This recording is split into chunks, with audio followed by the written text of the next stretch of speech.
Okay, bismillahirrahmanirrahim. Kita sambung lagi mengenai tajuk poligami.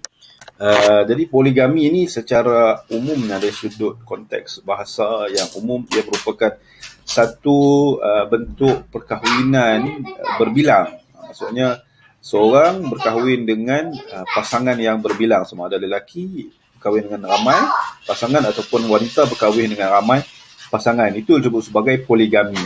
Okay, di bawah poligami itu kita ada 3 pecahan, iaitu poligini, lelaki yang ada ramai pasangan, itu yang biasalah, dan poligini yang diharuskan dalam Islam. Dan kita ada juga bentuk poliandri, wanita yang mempunyai beberapa pasangan, beberapa suami. Dan ini jarang ditemui, tapi ada etnik-etnik yang mengamalkan poliandri ini. Ini contohnya etnik yang mengamalkan poliandri. Dan ada juga disebut sebagai perkahwinan berkelompok. Dia campur antara poligini dan juga poliandri. Selalunya perkahwinan berkelompok ini berlaku secara tidak sah lah. Maksudnya mungkin isteri itu dia ada satu pasangan yang sah dan ramai pasangan yang tidak sah. Ini selalu banyak berlaku perkahwinan-perkahwinan yang berlaku di barat lah, yang banyak membuat perkahwinan berkelompok ini. Okey, Islam hanya mengharuskan poligini sahaja. Dalilnya jelas kan, Allah SWT sebut dalam Quran, kahwinilah siapa yang kamu suka daripada wanita itu, 2, 3 ataupun 4 kan. Jika tidak mampu berlaku adil, maka kahwinlah 1.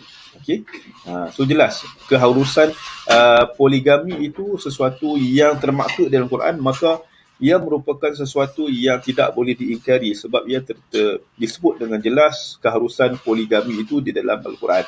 Maka orang yang mengingkari keharusan poligami, mengingkari maksudnya mengatakan dari sudut kepercayaan bahawa poligami itu tidak ada, maka dia akan menjejaskan akidah.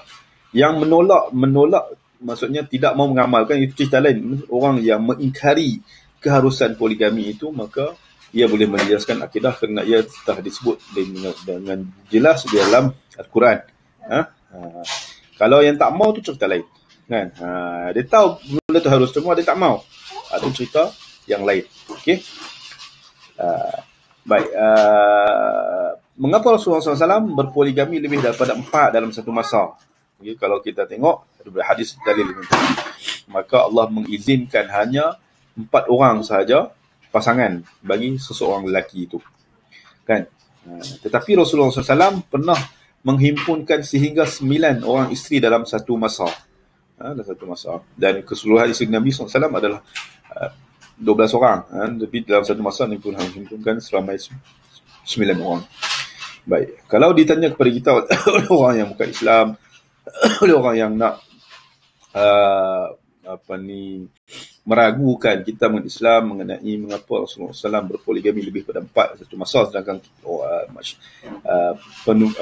pengikut baginda tak boleh kan. Jadi kita kena faham, kita kena jelaskan bahawa perkahwinan itu selain ia merupakan satu bentuk jaringan sosial, ia juga merupakan satu bentuk jaringan politik, yang mana Nabi SAW diperintahkan oleh Allah SWT untuk berkahwin, bukan atas dasar keinginan Nabi SAW, bukan atas dasar nafsu, tetapi adalah atas dasar perintah Allah Subhanahu Wa Taala dan keperluan yang Allah Subhanahu Wa Taala berikan kepada ke atas Nabi SAW. Okay? Kalau kita tengok senarai isteri Nabi SAW, hanya ada satu orang sahaja yang masih anak dara, iaitu Aisyah radhiyallahu anha. Yang lain semuanya Allah memerintahkan Nabi SAW semuanya berkahwin dengan janda. Maksudnya wanita itu telah berkahwin sebelumnya dan kemudian dia berkahwin dengan Nabi SAW. Hanya Aisyah radhiyallahu anha sahaja yang masih anak dara.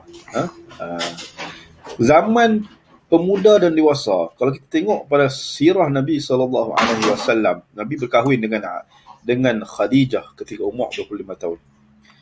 Dan perkahwinan tersebut berterusan sehinggalah ke umur 50 tahun. So 15 tahun Nabi SAW tidak berpoligami, hanya setia dengan Aisyah radhiyallahu anha selama 15 tahun. Kemudian selepas Khadijah wafat, barulah Allah memerintahkan Nabi SAW berkahwin dengan yang isteri-isteri yang lain, isteri-isteri yang lain. Menghampiri zaman emas, kita tengok ketika Nabi umur 52